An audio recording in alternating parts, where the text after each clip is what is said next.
One of the elements that intrigued me the most during my introduction to The Lord of the Rings was the departure of the elves from Middle-earth to the west, an idea that appears at various points throughout the story. Early in the adventure, Frodo encounters a group of elves heading west. Later, it's Galadriel that announces her departure. And close to the end of the war, even Legolas mentions the urge he feels to travel across the sea. So, since the beginning of the story, the event of the elves' departure comes up several times in the narrative. They're leaving Middle-earth, never to return.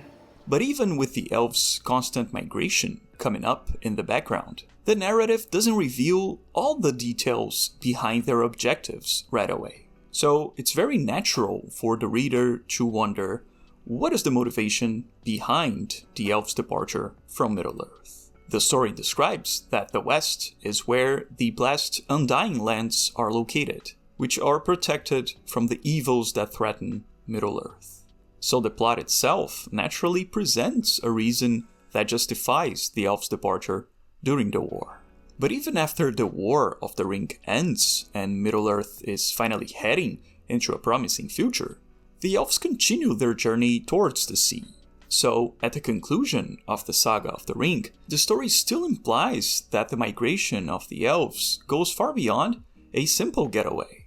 And the truth is that several details in The Lord of the Rings indicate different reasons behind the elves' departure, ranging from the origin of the elves' bodies to the magic of the 3 elven rings of power.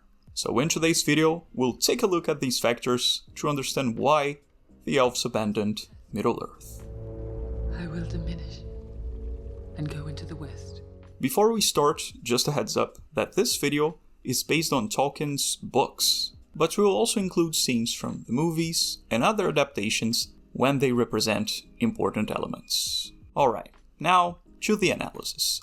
There is a fundamental issue that has a major influence on the cycle of the elves' existence, which is the interaction between the immortal nature of the elves and the environment of Middle-earth.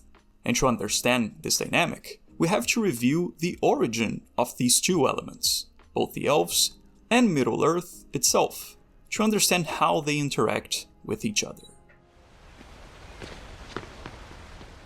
In the beginning of the universe, there were the Ainur, who are primordial spirits with the power to shape the creation of the world.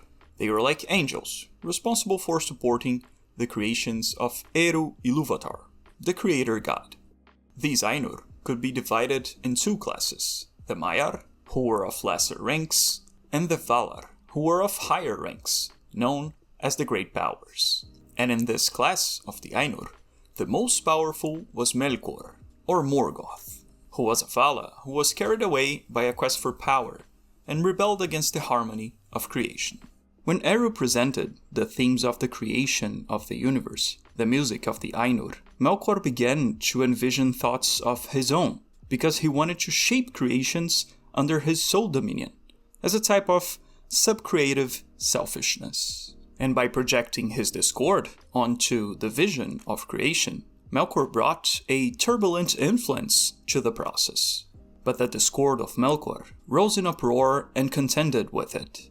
And again, there was a war of sound, more violent than before, until many of the Ainur were dismayed and sang no longer, and Melkor had the mastery. In this passage, it's important to note how Melkor takes mastery of part of the theme, which takes over the space once held by other Ainur. And it's this kind of overpowering influence that he brings to the formation of the world, awakening an ideal of domination, and everything negative that comes from this kind of motivation. What's interesting about Melkor's role is that he doesn't have the power to create evil by himself, since he lacks a foundational creative ability, given that he's still subject to Eru. However, Melkor was still able to serve as a vessel for the rise of evil, since he made the choice to insert the element of domination into the formation of the created universe, which is called Ea. So when the great foe Morgoth destroyed the very light of our home, This whole section of the story of the Silmarillion is very representational, because it takes place in a spiritual state of the universe, which the narrative describes in a pretty metaphorical way. But after the creation of Arda, the physical world of the story, the effects of Melkor's corruption become more apparent. When the Ainur entered into Arda, they began their work for the shaping of its lands and its waters, in the process of giving form to the material world. But Melkor wanted to conquer what was being built, in order to establish his own dominion. And the books describe that. But their labors from the Valar were frustrated and turned aside from their design, for Melkor coveted the dominion of Arda, and he claimed the kingship and was at strife with Manwë. And Melkor wrought great ruin with fire and deadly cold, and marred all that the other Valar had made. The key point of this part is the term marred, because it shows how the creations shaped by the other Valar weren't completely undone, but actually altered by Melkor's influence. So because of this confrontation between the Ainur, the shaping of the world became the result of two opposing forces: the benevolent order of the Valar and the dominating influence of Melkor. And as a consequence of this creative clash, the world never became the perfect Arda that the Valar had hoped for. Instead, it became Arda marred, which is the world corrupted by the influence of Morgoth. It's as if Melkor had planted a virus in a computer, and then executed the program. Since the beginning of the process of creation, Melkor sought to gain control over his surroundings. And after the world acquired its physical form, he expanded his corruption to physical matter itself, with him losing parts of himself to extend his influence through Arda. To gain domination over Arda, Morgoth had let most of his being pass into the physical constituents of the earth. Hence all things that were born on earth and lived on and by it, beasts or plants or incarnate spirits, were liable to be stained. So Melkor's evil influence spread throughout all of Arda's matter, which makes everything that is part of the world's material composition vulnerable to the actions of evil. But wait a second, stop there. But does that mean that the entire world of Middle-earth is evil? And no, that's not exactly this. What really happens is that Melkor's influence makes evil a part of the whole, as a possibility that may or may not take its place. The books describe that those originating from the matter of Arda are susceptible to do or to suffer things unnatural, which means they can both be affected by external evil and also act as agents of that malice. For example, the beings of Arda can weaken, feel fear, and also have evil desires. And all of these possibilities originate from the influence of malice that was infiltrated into the matter of Arda. So in short, the essence of Melkor makes the world simply imperfect, where evil is one of the factors that can influence intentions, behaviors, and environments, just like our own world. Do not be too eager to deal out death and judgment. And now that we have checked how Morgoth changed the whole world, we can move ahead to see how these changes affected the existence of the Elves. What really sets the Elves apart as a race is their immortality within Arda. As an example, it's literally the first thing you hear about them in the Peter Jackson movies, as a good summary of what they are. Immortal, wisest and fairest of all beings. But even with this immortal nature, Elvish bodies still felt the effects of time and of lived experience, though at a much slower rate.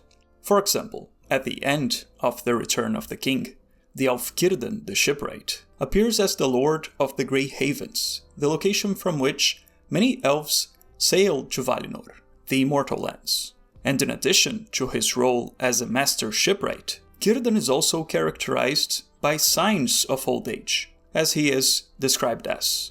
Very tall he was, and his beard was long, and he was grey and old. So given how Círdan's advanced age is detailed, we find in him a good indication of what aging may be like for elves.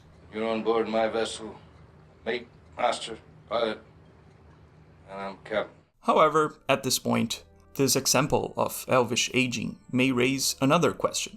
If the elves age, then how do they remain immortal?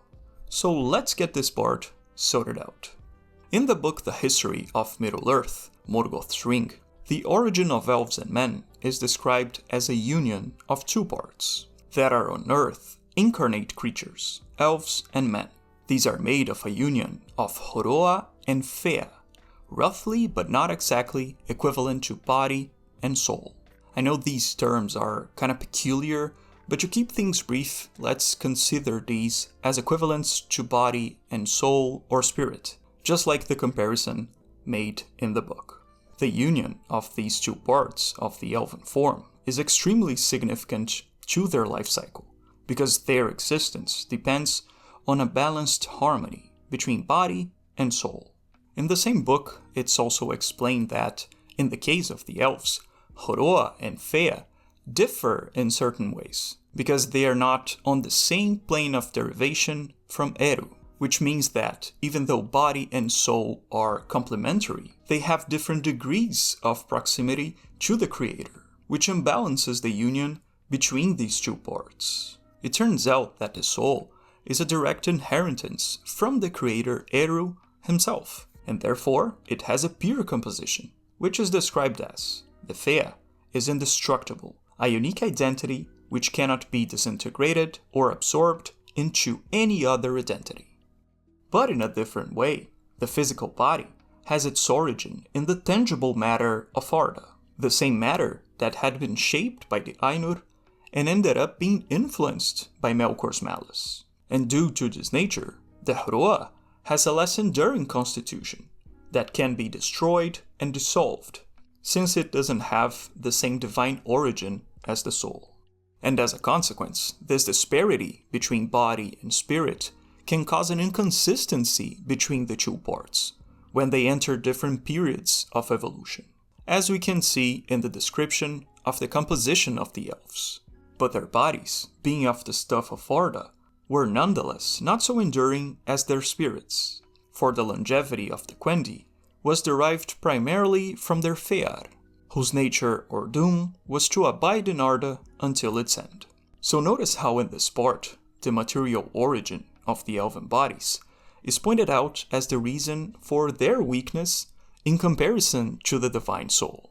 And this dynamic confirms how Melkor's influence directly impacts the constitution of the elves, since the malice of the Dark Lord affected the composition of fall matter present in the world.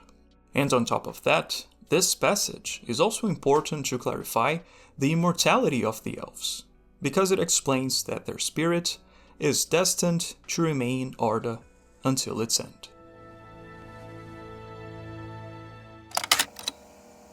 Alright, now we have analyzed two crucial aspects of the elvish nature, which is the fact that their bodies have a limited constitution, while their spirits remain indestructible until the end of Arda. And considering these 2 points, we can question the following. If the elven spirit is more enduring than the body, does that mean that an elf can exist only as a spirit? And surprisingly, that's kind of what can happen. When the inconsistency between the Hroa and the Fea is extended for too long, it can cause a sense of grief for the elvish life cycle, resulting in a phenomenon that is known as fading, which is the consumption of the body by the spirit. The fading process increases as the elvish body reaches its adult form, when it begins to tire more easily. And this happens due to 2 main factors: the passage of time and the weight of life experiences. So with this accumulation of experiences, the elven spirit begins to consume the body where it dwells. As the weight of the years, with all their changes of desire and thought, gathers upon the spirit of the Eldar, so do the impulses and moods of their bodies change. This the Eldar mean when they speak of their spirits consuming them, and they say that, ere Arda ends, all the Eldalia on earth will have become as spirits, invisible to mortal eyes. So we can see that both time and life experiences are factors that cause the elvish bodies to diminish, which drives them to be absorbed by their spirits. And at the end of the cycle of fading, the body becomes only a memory of what it once was to the spirit, like a remembrance of what the faded being once was in the past. And so, the elves are turned into an immaterial form, which continues to remain mortal even after the end of their bodies. Then an elf would begin, as they say now, for these things did not fully appear in the elder days, to fade, until the Fea, as it were, consumed the Horoa, until it remained only in the love and memory of the spirit that had inhabited it. That the light of the Eldar, our light, is fading. Now that we have reviewed the vulnerability of the physical form of the elves, let's connect this characteristic to their departure for Aman, the immortal lands beyond the sea. At the beginning of the history of Arda, when Melkor was attacking the formations of the earth, the other Valar decided to protect a part of the world that would be guarded from the shadows, and there they brought the light and blessing of their own divine powers. In that guarded land, the Valar gathered great store of light and all the fairest things that were saved from the ruin, and many others, yet fairer, they made anew. And Valinor became more beautiful even than Middle-earth in the spring of Arda. And it was blessed, for the deathless dwelt there, and they're not faded nor withered. Check how in this part it's said that nothing faded, which shows how Aman was protected from the fading of the rest of the world. So what happens is that while Melkor spread his influence throughout the matter of the world, the Valar concentrated their forces in Aman, guarding it from the influence of the shadows.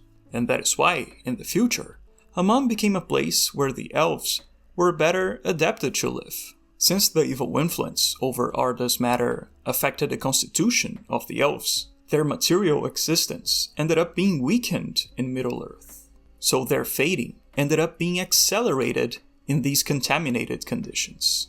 However, in the early days of Middle-earth, the Valar invited the elves to dwell in Aman, and when they went there, they were able to live in an uncorrupted environment, where they remained in a fuller and more resilient state for much longer. But in Aman, since its blessing descended upon the Horoar of the Eldar, as upon all other bodies, the Horoar aged only apace with the Fear, and the Eldar that remained in the blessed realm endured in full maturity and in undimmed power of body and spirit, conjoined for ages beyond our mortal comprehension. In this section, we can see how the features of Aman allow the elves to find a stable balance between their bodies and their spirits, which extended the state of their embodied form. So basically, this is the dynamic between the body and soul of the elves. However, parallel to all this, there is another crucial element that also influences the fading of the elves, which are the artifacts that defined the Third Age of Middle-earth. During the era of the Second Age of Middle-earth, Sauron assumed the form of Anatar and joined the elves from the region of Eregion, who were known to be incredibly skilled in their crafts. And with this union, the first Rings of Power were made, which were the artifacts with the power of prevention or slowing of decay, meaning that they could prevent the effects of aging and weakening of their bearers. Since the matter of Middle-earth had been stained by Melkor's touch, the elves wanted the power of the rings to contain the decay of the world, and with this ability, they could preserve both their surroundings and themselves. The elves' intention was basically to recreate the eternity of the Undying Lands outside of them, in this case, in Middle-earth. After all, since they were immortal, they wanted their new world to be as eternal as they were.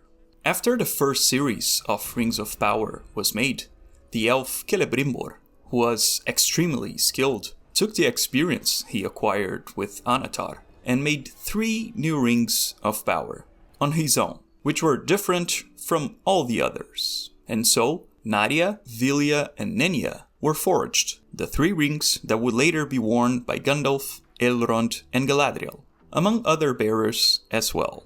The main ideal of the elves in creating the Rings of Power was the ability to preserve, as we have seen. However, in this case of the 3 elven rings, their power of preservation ended up being even greater than that of the first rings, because the 3 were made only by Celebrimbor, without the dark influence of Sauron that affected the other rings. There is a part in The Lord of the Rings where Elrond explains very well what is so special about the 3 rings. So let's check it out. But they were not made as weapons of war or conquest. That is not their power. Those who made them did not desire strength or domination or hoarded wealth, but understanding, making, and healing, to preserve all things unstained. Notice how the text describes how the rings have the power to keep things unstained, which is precisely the opposite of Melkor's influence. So part of the power of the 3 rings is specifically to contain the corruption that has been inserted into the material world. 3 were given to the elves, immortal, wisest, and fairest of all beings. One of the clearer examples of the powers of the 3 rings is the preservation of the elven kingdoms protected by them. In this case, in Rivendell, which is protected by Elrond's Vilya, and also in Lothlorien, which is preserved by Galadriel with Nenya. Thus it was that in 2 domains, the bliss and beauty of the elves remained still undiminished, while that age endured, in Imladris and in Lothlorien. This protective outcome of the rings is highly significant for the plot of The Lord of the Rings, as we can see in various passages in which the elven kingdoms are explored. For example, after Frodo met Galadriel and left Lothlorien, he says that time there seemed short, because the power of the ring can actually shorten the wear and tear of the world. But the wearing is slow in Lorien, said Frodo. The power of the lady is on it. Rich are the hours, though short they seem, in Caras Galadon, where Galadriel wields the elven ring. This is Nenya, the Ring of Adamant, and I am its keeper. Through the power of the rings, the elves were able to preserve some regions of Middle-earth for many, many centuries. However, the scenario changed with the destruction of Sauron and the One Ring, because the Rings of Power were all linked to each other. Even though the 3 rings were made only by Celebrimbor, they were still made based on the experience he acquired with Sauron. So the 3 and the 1 were all still connected based on Sauron's power. So as a consequence, when the One Ring was destroyed, the 3 were also fated to lose their abilities, and the power of preservation of the elves was lost. This fading of the rings is a point that comes up during the passage of the Fellowship through Lorien, when Frodo talks to Galadriel about the state of the War of the Ring. Since Galadriel is the bearer of a Ring of Power, she discusses how the end of the war would be a loss for her, regardless of who wins. Because even if Sauron were defeated, the elves would still lose the power of the 3 rings, which would leave them vulnerable to the decay of the world. Do you not see now wherefore your coming is to us as the footstep of doom? For if you fail, then we are laid bare to the enemy. Yet, if you succeed, then our power is diminished, and Lothlorien will fade, and the tides of time will sweep it away. We must depart into the west, or dwindle to a rustic folk of dell and cave, slowly to forget and to be forgotten. The power of the 3 rings is ended. At first glance, the immortality of the elves may seem like a factor of superiority over men, since the Legendarium constantly explores men's struggle against mortality. But as the story unfolds, Tolkien develops the elvish immortality in a way that turns their eternity into a limitation, making the elves doomed to become unwilling to face change, setting them against the growth of the world. While the elves are destined to remain attached to the past, men are shaped by change over the course of their lives, moving through the years and into old age. And at the end of their life cycle, it is men who can set out in the most profound change in the story, the passage from the physical realm to freedom beyond the walls of the world, which is a gift that can only be accepted by those who let go of the past to have faith in the uncertainty of what lies ahead. Death is just another path. One that we all must take.